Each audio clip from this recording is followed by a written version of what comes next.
నమస్తే, నేను మీ జనజ. ఓ అరుణ పతాకమా చేగొను red salute, శ్రమజీవుల కేతనమా నీకిదిగో red salute. ఓ అరుణ పతాకమా చేగొను red salute, శ్రమజీవుల కేతనమా నీకిదిగో red salute. నీలో ఉన్నది శుద్ధి, అది కార్మిక నవీన శక్తి, కలిసున్నది నీలో కొడవలి, సంఘటితం రైతు జనావలి. ఓ అరుణ పతాకమా చేగొను రెడ్ సెల్యూట్, శ్రమజీవుల కేతనమా నీకిదిగో రెడ్ సెల్యూట్. ఇప్పుడు ఒక ప్రముఖ వ్యక్తి, సామాజిక ఉద్యమకారుడు, ఒక నక్సలైట్ ఉద్యమంలో ప్రముఖ పాత్ర పోషించి చిన్న వయసులోనే 14 సంవత్సరాల్లోనే తను ఆశయాల కోసం, ప్రజల కోసం పోరాటాలు చేసినటువంటి ఒక గొప్ప వ్యక్తిని మీకు పరిచయం చేయబోతున్నాను. అన్న నమస్తే. అన్న నమస్తే అమ్మ. అన్న పేరు మోహన్ రెడ్డి, గడ్డం మోహన్ రెడ్డి అలియాస్ నందన్న. అన్న, మీరు చాలా చిన్న వయసులోనే ఉద్యమాలకు వచ్చారు. ఆ ఉద్యమాలకు రావడానికి నేపథ్యం ఏంటిది? మీ ఊరు, మీ దానికి జరిగినటువంటి నేపథ్యం గురించి ఒకసారి. యూట్యూబ్ ప్రేక్షకులకు ఉద్యమాభివందనాలు. మాది రాజన్న సిరిసిల్ల జిల్లా కోనారావుపేట మండలం నిజామాబాద్ గ్రామం. నా పేరు మోహన్ రెడ్డి అలియాస్ నందు. మా తల్లిదండ్రుల పేరు లచ్చిరెడ్డి, అమ్మ పేరు వెంకవ్వ. మేము 4 అన్నదమ్ములం. మా ఊరిలో, మా ప్రాంతంలో మొత్తం నక్సలైట్లుగా చాలామంది అన్ని విలేజ్లలో ఎక్కువ మంది ఉంటారు. దాంట్లో భాగంగానే మేము కూడా మా ఊర్లో ఒక 6గురికి 5గురు చనిపోవడం జరిగింది. నేను ఒక్కరిని బతికిన. మృత్యువుకి దగ్గరగా అయి మళ్ళీ నేను సమాజంలో మళ్ళీ లీగల్గా సేవ చేయడం జరుగుతుంది. ఏ వయసులో ఉద్యమాలకు వెళ్ళిండ్రు? మీరు ఉద్యమాలకు వెళ్ళడానికి అంటే మీకు ఎట్లా ఆకర్షితులైనరు? అక్కడ జరిగినటువంటి సంఘటనలు ఎట్లా ఆకర్షితులైనారు? బావి దగ్గరికి నక్సలైట్లు వచ్చేది 85లో. అప్పుడు మా దగ్గరకు వచ్చిన వాళ్ళు, మేము అప్పుడు ఇంజన్ తోటి మా బావి ఉన్న అట్లాంటి ఆ క్రమంలో కూడా అన్నలంటే నాకు బాగా ఇష్టం ఉండి 85 కంకులు కాల్చడం జరిగింది. వాళ్ళు అక్కడ ఎన్కౌంటర్ అయినరు. ఆ ఎన్కౌంటర్ మా అమ్మమ్మ విలేజ్ పక్కకే. దాంతో ఇంత మంచిగా ప్రజల కోసం పనిచేస్తున్న వాళ్ళని ఇట్లా ఎందుకు చంపిరని చెప్పి నాకు బాధగా అనిపించి, ఇంత గొప్ప త్యాగం చేసే వాళ్ళని చంపడం కరెక్ట్ కాదని చెప్పి. అంటే మీరు అక్కడ ఉన్నటువంటి నక్సల్స్ నాయకులు ఎన్కౌంటర్ జరిగింది, వాళ్ళ మరణం చాలా బాధ కలిగించింది. నెక్స్ట్ సమాజం కోసం, ప్రజల కోసం వాళ్ళ జీవితాన్ని త్యాగం చేస్తున్నప్పుడు ఇది అన్యాయం అని చెప్పేసి మీలో ఒక స్పందన కలిగింది అంటారు. అప్పుడు ఉన్నటువంటి నాయకులు ఎవరు? వాళ్ళు చేసిన త్యాగాల గురించి ఒకసారి. రాజన్న, లక్ష్మీనారాయణ, అక్కడ ఒక 5గురు రామ లక్ష్మణ ఇట్లా పేర్లు, ఒక 5గురు, కిరణ్, ఇట్లా 5గురు పేర్లు ఉన్నాయి. వాళ్ళు 5గురు చనిపోయారు. ఒక ఆయన అక్కపెల్లి నారాయణ అన్నట్టు ఆయన అందులో బతికిండు. చనిపోయినట్టు నటించి ఆయన తన బతికిండు. ఆయన బుల్లెట్లు పడ్డాయి కూడా. తర్వాత 90లో ఢిల్లీలో మీటింగ్ జరిగింది. ఆ మీటింగ్లో ముదాం రాములన్న చనిపోయినట్టుగా అనౌన్స్ చేసారు వేములక్క గిట్ట. అప్పుడు పార్టీ జనశక్తి పార్టీలో జనశక్తి పార్టీలో ముదాం రాములన్న ఉండే. ఆ ముదాం రాములన్న చనిపోయిన విషయాన్ని అనౌన్స్ చేయడం వల్ల చాలామంది ఏడిస్తే ముదాం రాములన్న లాగా మనం కూడా పనిచేయాలన్న ఒక ఆలోచన నాకు వచ్చింది. అక్కడ ముదాం రాములన్న నేపథ్యం చూసినట్టయితే తన కోనరావుపేటనే కానీ ఆ మండలంలో నిమ్మపల్లి అనే గ్రామం ఉండే. ఆ గ్రామంలో బొంతల భాస్కర్ రావు అనే పెద్ద భూస్వామి, ఆయన ఒక 500 ఎకరాల భూమి ప్రజలకు పంచడం జరిగింది. 600 నాగన్లు కట్టి ఆ భూమిని పంపిణీ చేయడం జరిగింది. ఆ భూమి ఇప్పుడు కూడా ఆ ప్రజలే అనుభవిస్తున్నారు. కానీ ఈ మధ్యలో తెలంగాణ వచ్చినాక తర్వాత వాళ్ళకు పట్టాలు రాలేదు. కబ్జాలో 40 ఏళ్ళ సంది వాళ్ళు ఉన్నారు, కానీ కబ్జాలో ఉన్నారు, కానీ లీగల్గా రాలే. మొన్న మళ్ళీ దొరకు ఇంతో అంతో ఇచ్చి లీగల్గా వాళ్ళు అవి పాస్బుక్లు వాళ్ళ పేరు మీద చేసుకోవడం జరిగింది. సమాజంలో చాలామంది వేదికల మీద చూస్తుంటాము, పెద్ద పెద్ద స్పీచ్లు ఇస్తారు. మేము అంబేద్కరిజం అని చెప్తారు, మార్క్స్ అని అంటారు, సావిత్రిబాయి పూలే, జ్యోతిరావు పూలే అనేసి వాళ్ళ గురించి గొప్పగా మాట్లాడతారు. కానీ ఆచరణలో మాత్రం వాళ్ళది శూన్యంగా ఉంటుంది. ఇంప్లిమెంటేషన్ ఏమీ ఉండదు మాట్లాడిన దాంట్లో. కానీ మన నందన్న అట్లా కాదు. నందన్న ఏమి చెప్పిండో, ముక్కు సూటిగా ఏమి చెప్పిండో అది ఆచరించినటువంటి వ్యక్తి, గొప్ప వ్యక్తి నందన్న. కాబట్టి ఒక జ్యోతిరావు పూలే లాగా ఆదర్శమైనటువంటి భావాలు కలిగిన వ్యక్తి, తన ఆచరణలో కూడా రుజువు చేసినటువంటి వ్యక్తి. మహిళల కోసం అనేక పోరాటాలు చేసిండు, ఉద్యమాలు చేసిండు. సమాజంలో లింగ వివక్షత అనేది ఉంది. సేమ్ టైమ్న ఆడోళ్ళు ఈ సమాజంలో మేమెంతో మందిమో మాకంత వాటా అనే ఆలోచనతోటి వాళ్ళు ఉన్నారు. కానీ దానికి సరైన అట్లాంటి అవకాశాలు మనం ఇవ్వకపోగా వాళ్ళు ఇంకా వెనుకబడే ఉన్నారు. కాబట్టి వాళ్ళను ముందుకు తీసుకుపోవాల్సిన బాధ్యత మా పైన ఉందని చెప్పి మేము దళాలలో ఉన్నప్పుడే మహిళల్ని అనేక మందిని కూడా రిక్రూట్మెంట్ చేసుకున్నట్లాంటి పరిస్థితి. మహిళా సమస్యలు వచ్చినప్పుడు మహిళలకే చెప్తారు, పురుషులకు చెప్పలేని పరిస్థితి ఉంటుంది. కాబట్టి మహిళలు ఉండకుండా ఈ సమాజంలో మనం పురుషులుగా మేము ఒక్కలమే ఏం చేయలేము అనేది మాకు అర్థమైంది. కాబట్టి మహిళల పాత్ర ఎంతైనా అవసరం ఉందని చెప్పి ఆ రోజుల్లో మేము భావించాము. అట్లా మహిళా ఉద్యమాలు, వరకట్న దురాచారాలకు వ్యతిరేకంగా కానీ, లేక మద్యపానానికి వ్యతిరేకంగా కానీ, ఇట్లా అనేక పోరాటాలలో కూడా వాళ్ళ పాత్ర అవసరం అని చెప్పి వాళ్ళకి అండదండగా ఉండాలని చెప్పి మేము పనిచేసినట్లాంటి పరిస్థితి ఉందమ్మా. మీ జీవితంలో కూడా మీరు ఆదర్శంగా జీవించారు. మీరు చేసినటువంటి గొప్ప కార్యక్రమాలు ఏంటి? మేము గొప్ప కార్యక్రమాలంటే మేము మద్యపానానికి వ్యతిరేకంగా ఆ రోజు ఊరూరా కూడా మేము ఉద్యమాలు చేశాము, సంఘాలు పెట్టాము. దానికి నిర్మాణాత్మకంగానే మేము ఉద్యమం చేసినట్లాంటి పరిస్థితి. దానికి అనేక కల్చరల్ ప్రోగ్రామ్స్ నిర్మాణము, దానికి ర్యాలీలు, ఇట్లా అనేక గ్రామాలలో చేయడం జరిగింది. ఆ రోజులలో ఇవాళ మద్యం అనేది లేకుండా చేయడం జరిగింది. కానీ ఈ రోజుల్లో చూసినప్పుడు మద్యం అనేది అనేక రకాలుగా ఏరులై పారుతుంది. ఇవాళ సంసారాలు కూడా ఖరాబ్ అవుతున్నాయి. ఆత్మహత్యలు చేసుకుంటూ భర్త చనిపోయిండు అంటే భార్య రోడ్డు మీద పడే పరిస్థితి వచ్చింది. సేమ్ టైంన ఏ రోజు కొంచెం ఎందుకో ఏమో కానీ లేడీస్ కూడా అక్కడక్కడ తాగుతున్నటువంటి పరిస్థితులు కూడా వచ్చినాయి మేడం. అంటే మీ జీవితంలో మీ భాగస్వామి కూడా మీరు ఆదర్శంగా మీ భావాలను పంచినటువంటి సందర్భాలు అమ్మా మా జీవితంలో అంటే ఈరోజు మా రేణుక అంటే మా మిస్సెస్ రేణుకను నేనే ఎల్ఎల్బి చదివించినట్లాంటి పరిస్థితి. ఆమెను ఎల్ఎల్బి నేను చదివించిన అంటే ఆమె పట్టుదల కూడా ఉంది, చదివింది. ఈ రోజుల్లో చాలామంది మహిళలను చదివించాలంటే వెనుకబడి ఆలోచిస్తారు. ఎందుకు ఆలోచిస్తారు అంటే ఆమె నాకంటే మించిపోతే నన్నేడా అనగలుగుతుందో అనే భావన ఇలా పురుషుల్లో ఉంటుంది. కానీ నాకు అలాంటి భావన ఏ రోజు కూడా లేదు, ఈ రోజు కూడా లేదు. ఎందుకు అని అంటే నా నుంచే స్టార్ట్ కావాలి. నా జీవిత భాగస్వామి నాకు సమానంగా ఉండడం అనేది ఎందుకు ఉండకూడదు. కాబట్టి ఆమె ఖచ్చితంగా చదువుకోవాలి, చదువుంటేనే ఈ సమాజం గుర్తిస్తుందని చెప్పి నేను ఆమెను ఓయూలో 600 ర్యాంక్ తోటి ఆమె ఎల్ఎల్బి సీట్ సంపాదించి 3 సంవత్సరాలు చదివి జిల్లా జడ్జి కోసం కూడా ఆమె మళ్ళీ చదువు ప్రారంభించింది. ఆమెను ఏ రోజు కూడా చదువు కాడ నువ్వు ఇట్లుండాలి అట్లుండాలనే ఏ రోజు అనలేదు. ఆమె చదువుకుంటా అంటే ఎప్పుడూ చదివించడానికి నేను సిద్ధంగా ఉన్న అట్లాంటి వ్యక్తిని. రేపు ఇంకా ఏ రంగంలో కూడా తన పనిచేయాలనుకున్నా ఆ రంగంలో నేను ప్రోత్సహించే అట్లాంటి వ్యక్తినే అని చెప్పి నేను ఈ సందర్భంగా భావిస్తున్నాను. అన్న ఏ పోరాటాలు అయితే చేసిండో, ఏదైతే సమాజానికి ఒక సందేశం ఇచ్చిండో, తన జీవితంలో కూడా ఇంప్లిమెంట్ చేయడం కోసము తన భార్యని ఆదర్శ వివాహం చేసుకొని ఒక లాయర్గా నిలబెట్టిండు, ఒక నాయకురాలుగా నిలబెట్టిండు.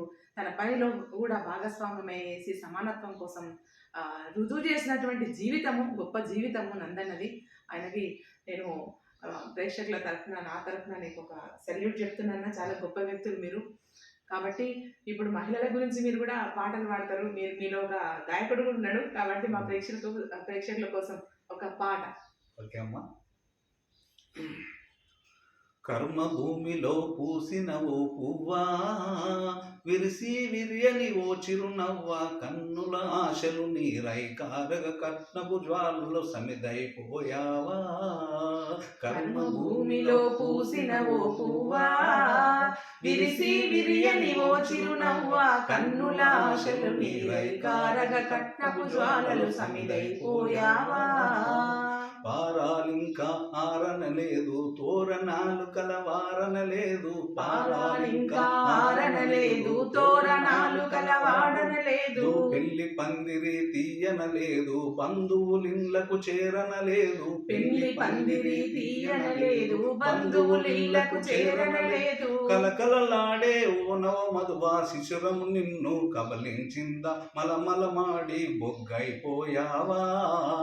కర్మ భూమిలో పూసిన ఓ పువ్వా విరిసి విరియని ఓ చిరునవ్వ కన్నుల ఆశలు నీరై కారగ కట్నపు జ్వాలలు సమిదైపోయావా.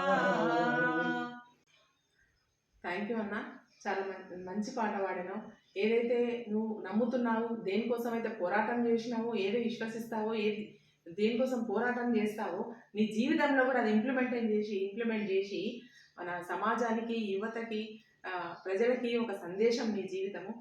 నేను ప్రజలకు కూడా కోరుకునేది ఏంటంటే ఆదర్శమైనటువంటి వాళ్ళ జీవితాలను మనం తెలుసుకోవాలి, మనం ఆచరించాలి, నవ సమాజం కోసం, సమాజం కోసం కృషి చేయాలి, నవ సమాజాన్ని నిర్మించాలనేసి నేను తెలియజేస్తున్నాను. ధన్యవాదాలన్నా. మీరు ఒక నక్సలైట్గా సమాజం కోసం పోరాటం చేసిండ్రు, మీ జీవితంలో అది సార్థకత చేసిండ్రు, రుజువు చేసిండ్రు, సమాజానికి ఒక ఆదర్శమైనటువంటి మనిషిగా మీరు నిలబడ్డారు. మరి ఇప్పుడు ప్రజాస్వామ్యబద్ధంగా మీరు బయటకు వచ్చిండ్రు, ప్రజాస్వామ్యబద్ధంగా మీరు ప్రజలకు ఏదో సేవ చేయాలనుకుంటున్నారు. కాబట్టి మీరు ఇప్పుడు ప్రస్తుతం ఏం చేస్తున్నారు, మీరు ఏం చేసిండ్రు? మేము బయటకు వచ్చిన తర్వాత తెలంగాణ ఉద్యమంలో తల్లి తెలంగాణ పార్టీని నడపడం జరిగింది. ఆ తల్లి తెలంగాణ పార్టీ టీఆర్ఎస్లో విలీనం చేసిన తర్వాత మేము మళ్ళీ ఇంకా ధైర్యాన్ని చెడిపోకుండానే ఏదో రకంగా మనం ఈ సామాజికంగా, ఆర్థికంగా, రాజకీయంగా పేద వర్గాలు సమానంగా రావాల్సిన అవసరం ఉంది. అది రావాలంటే నేను ఎంతో కొంత నేను ప్రజలకు చెప్పాల్సిన అవసరం ఉందని చెప్పి లాస్ట్కు ఆ పార్టీ దొరలతో పోయినాక తర్వాత నాకు ఆ దొరల మీద వ్యతిరేకత పోరాటంతో నేను నక్సలైట్ని అయినా. మళ్ళీ దొరల దగ్గరికి పోవడం అంటే నాకు కొంచెం నచ్చలేదు. కానీ నేను వెంటనే ఎంఆర్పిఎస్ దానికి సంబంధించిన లీడరు మందకృష్ణ మాదిగ ఎంఎస్పి అన్న పార్టీ పెట్టడం జరిగింది, మహాజన సోషలిస్ట్ పార్టీ. ఆ పార్టీ నుంచి అన్న కనీసం పోటీ చేద్దామని చెప్పి నేను 2014లో ఎమ్మెల్యే కంటెక్ట్ చేయడం జరిగింది. అన్న ఎమ్మెల్యే కంటెక్ట్ చేసింది కదా. ఇప్పుడు ఈ రాజకీయాలు ఎట్లున్నాయంటే డబ్బుతో ముడిపడినటువంటి రాజకీయాలు. మరి వాళ్ళతో మీరు పోటీ పడితే ఎట్లా మీరు ఎదుర్కోవాలనుకున్నారు? అట్లా వాళ్ళతో ఎట్లా గెలుస్తారని ఊహించింది మీరు? అచ్చా, అయితే ఇక్కడ డబ్బు, మద్యం, బీరు, బిర్యానీ అన్ని విషయాలలో ఈ సొసైటీ రాజీపడి వాళ్ళ ఓటును అమ్ముకుంటున్నట్లాంటి పరిస్థితి ఉంది. కానీ అంబేద్కర్ ఒకటే చెప్పిండు, నెత్తురుబొట్టు నేల మీద పడకుండా రాజ్యాధికారం తెచ్చుకోమని చెప్పి భారత రాజ్యాంగంలో ఓటు హక్కును పొందపరిచిండు. ఆ ఓటును మనము కత్తితో సాధించండి, కర్ణతో సాధించవచ్చు అని చెప్పి ప్రజాస్వామ్యాన్ని రాయడం జరిగింది. ఆ ప్రజాస్వామ్యబద్ధంగానే మనం పోటీ చేయాలి అని చెప్పి ఆ అంబేద్కర్ గారే ఆ రోజుల్లోనే లేబర్ పార్టీ పెట్టి ఆయన పోటీ చేసినట్లాంటి పరిస్థితి. కాబట్టి ఈ సమాజంలో నక్సలైట్ మూమెంట్ తర్వాత ఇంకేమన్నా చేయాల్సింది ఉందా అంటే అంబేద్కర్ ఐడియాలజీ మాత్రమే అని చెప్పి నేను అనుకొని అంబేద్కర్ ఐడియాలజీనే నేను ఇంప్లిమెంట్ చేయాలని చెప్పి ముందుకు తీసుకుపోయి అదే పద్ధతుల్లో నేను ఎంఎస్పి అంటే మహాజన సోషలిస్ట్ పార్టీ నుంచి నేను పోటీ చేయడం జరిగింది. అంటే నేను గెలుస్తా అని కాదు, నేను గెలిచినా ఓడిపోయినా అది ప్రజలే, దానికి తప్ప నేను కాదు. నా బాధ్యత నేను నిర్వర్తించాలని చెప్పి నేను పోటీ చేసిన దానికి నిజంగా 6,000 ఓట్లు నేను సింగిల్ ఛాయ్ అయిపోయకుండా నాకు వేసిర్రు అంటే 10,000 మంది నా ఫాలోవర్స్ ఉన్నారని నేను అర్థం చేసుకున్నా. అంటే ఏది ఏమైనా విషయాన్ని చెప్పడం కోసం ఇక్కడ ఉన్నట్లాంటి మిస్గైడ్ చేస్తున్నట్లాంటి పాలక వర్గాల ఆలోచన విధానాన్ని ఎండగట్టడం కోసం మాత్రం నేను పోటీ చేసిన ఆ పోటీ చేస్తున్నట్లాంటి క్రమంలో అవినీతి రాజకీయాల్ని ఎండగట్టి ఒక మంచి నాయకుడిని ఎన్నుకోవాలని చెప్పే ఉద్దేశాన్ని ప్రజలకు అవేర్నెస్ తీసుకుపోవాలని చెప్పి నేను పోటీ చేసి నా జీవితమే రుజువు అని చెప్పి నేను అనుకున్నా. దానిలో ప్రజలు ఓడిపోతారు, నేను కాదు.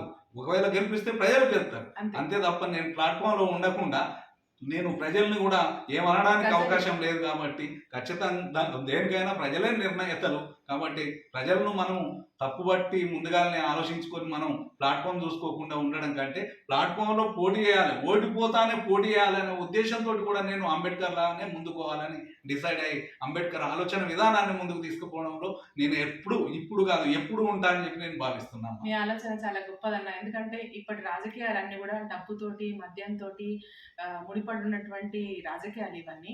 ఓటును అమ్మేటటువంటి రాజకీయాలు ఇవన్నీ. ప్రజలు కూడా అలవాటు చేసింది వాటికి. కానీ ఇట్లాంటి ఉద్యమకారుల యొక్క భావాలు, ఇట్లాంటి సేవలు, ఒక నాయకుడిని ఎన్నుకోవాలని కూడా కొంతవరకు ఇంకా ఉంది సమాజం. అట్లాంటి ప్రజలు ఇంకా ఉన్నారు కాబట్టి అన్నకు స్వచ్ఛందంగా అన్ని ఓట్లు వేసి గెలిపించడం అంటే అది ప్రజల యొక్క విజయమే. ఆయన యొక్క త్యాగం, ఆయన మంచితనం, ఒక లీడర్షిప్ను రెస్పెక్ట్ చేసిందని మనం చెప్పుకోవాలి. చాలా గ్రేట్ ఆ విషయంలో. అన్న దేనికి భయపడలే, ఒక్క రూపాయి లేదు నా దగ్గర ఎట్లా అనేది కూడా దేనికి భయపడకుండా నిలబడి ఒక నాయకుడిగా, ఒక ఎమ్మెల్యేగా గెలవాలనుకుని ప్రజాస్వామ్యబద్ధంగా అంబేద్కర్ ఆలోచన విధానాన్ని అకుంఠిత దీక్షతోటి ముందుకెళ్ళినటువంటి ఆయన యొక్క ధైర్యాన్ని మనం మెచ్చుకోవాల్సింది. అన్న నక్సలైట్ పార్టీలో ఉండి కులరైతే సమాజము, నవ సమాజము, సమ సమాజము, బడుగు బలహీన వర్గాల యొక్క సమాజం కోసం పోరాటం చేసింది. ఇప్పుడు ప్రజాస్వామ్యబద్ధంగా మీరు బయట ఉన్నారు. ఇప్పుడు ఈ బడుగు బలహీన వర్గాల కోసం, అనగారిన వర్గాల కోసం, కులరైత సమాజం కోసం, బీసీ పోరాటాలను వస్తున్నాయి, వాటి కోసం మీరు ఏ పోరాటాన్ని ఎంచుకున్నారు, ఏం చేయదలుచుకున్నారు? మేము యాక్చువల్గా ఇక్కడ ప్రతిదీ కూడా అంబేద్కర్ ఐడియాలజీ ఈ భారతదేశానికి పరిష్కారం అని భావిస్తున్నాం. అంబేద్కర్ ఐడియాలజీ ఈ భారతదేశానికి పరిష్కారం అని ఎందుకు అనుకుంటున్నాం అంటే, ఆయన ఓటు అనేది ఏది ఏమైనా ఓటు ద్వారానే ఏమైనా సాధించవచ్చు. ఓటు అనేది వేరేకేసి మనం ఇట్లా అడుక్కునే కాడ ఉండద్దు. ఓటు హమారా సీటు హమారా, ఓటు హమారా సీట్ తుమారా, నైచెలగా అని చెప్పి ఉత్తరప్రదేశ్లో మన కాన్సీరామ్ గారు మాయావతిని, ఒక ఆడపడుచును 3 దఫాలు ముఖ్యమంత్రి చేసినట్లాంటి ఘనత కాన్సీరామ్కు ఉన్నది. అది రుజువు చేసుకున్నట్లాంటి పరిస్థితి అక్కడ ఉన్నది కాబట్టి అది అంతటా కూడా మన భారతదేశంలో అన్ని రాష్ట్రాలలో కూడా అది అవసరం అని చెప్పి మేము భావిస్తూనే, ఇక్కడ కులరహిత సమాజం చేయాలంటే కూడా అదే అవసరం, వర్గరహిత సమాజం చేయాలంటే కూడా అదే అవసరం.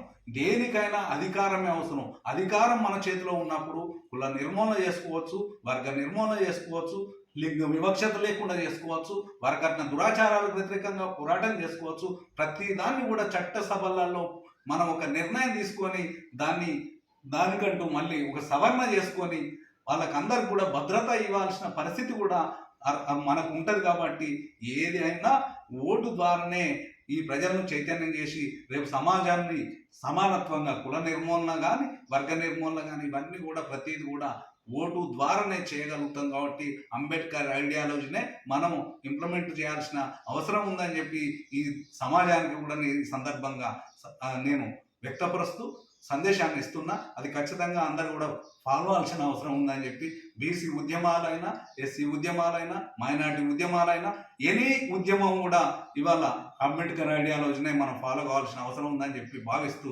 అంబేద్కర్ ఐడియాలజీ ఈ దేశానికి పరిష్కారం కాబట్టి ఖచ్చితంగా మేము అంబేద్కర్ ఐడియాలజీని ఈ రోజు కాదు, నేను నక్సలైట్గా ఉన్ననాడు కూడా పీడిత తాడిత ప్రజల కోసమే పనిచేశాను.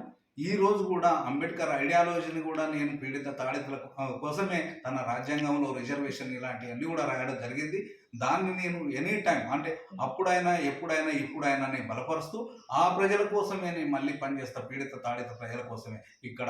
కాబట్టి దీనికి ఒక ప్లాట్ఫామ్ నాకు నేను ఉండాలి. ఆ ప్లాట్ఫామ్లో నిజంగా ప్రజలు నాకు ఓటేసి చట్టసభల్లోకి తీసుకపోతే వాళ్ళ గురించి నేను ఇంకా కొంచెం ఎక్కువ మాట్లాడగలుగుతా.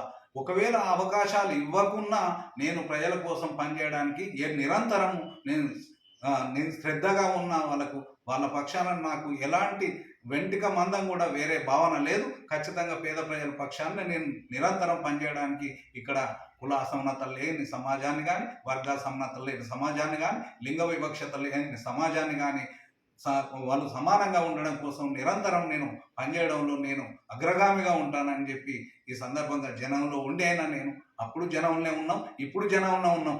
కానీ పాలకులు దాన్ని వేరేగా మాట్లాడతారు, కానీ మేము ఎప్పుడు జనంలో ఉన్నాం. కాబట్టి జనం కోసం పనిచేయడానికి మేము సిద్ధంగా ఉన్నాం అని చెప్పి భావిస్తున్నాం. అన్న నిరంతరం ఎక్కడ ఉన్నా కానీ తన జీవితాన్ని సమాజం కోసం, నవ సమాజం కోసం, పీడితుల కోసం, తను నమ్మినటువంటి అంబేద్కర్ భావజాలం కోసం, సిద్ధాంతం కోసం, ప్రజల కోసం ఎల్లకాలం తను పనిచేస్తా, నా భావాలు ప్రజలకు అంకితం చేస్తూ, ప్రజల్ని చైతన్యవంతం చేస్తూ తన జీవితాన్ని నిరంతరం అర్పిస్తా అని చెప్తూ నవ సమాజానికి అని చెప్పేసి చాలా గొప్ప మాట చెప్పిండు. ఇట్లాంటి వాళ్ళ యొక్క భావాలను, ఆచరణను ప్రజలందరూ, యువకులు ముఖ్యంగా తీసుకొని నవ సమాజం కోసం ముందు నడిచి ఈ సమాజాన్ని అంబేద్కర్ ఆలోచన విధానంతో నడిపించే విధంగా మనం అందరం ప్రయాణం చేయాలని తెలియజేస్తూ ఈ మంచి ఆలోచనలు మనకు అందించినటువంటి అన్నకు ధన్యవాదాలు తెలియజేస్తూ ప్రేక్షకులకు అందరికీ కూడా ధన్యవాదాలు.